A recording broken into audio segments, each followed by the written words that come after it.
একটা অবস্থায় পড়ছি, না পারি কিছু বলতে, না পারি সইতে।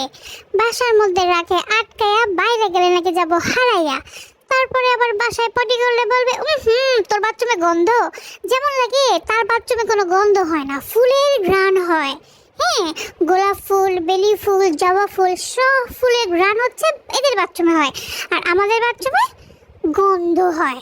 ওই একটু খাবার দেয় ঠিক মতো টাইম করে, গোসল করায়, একটু কেয়ার করে, যার কারণে এই মহিলা এখন পর্যন্ত ঠিক আছে। না হলে ওনাকে এতদিন আমি দিতাম উপরে পাঠাইয়া।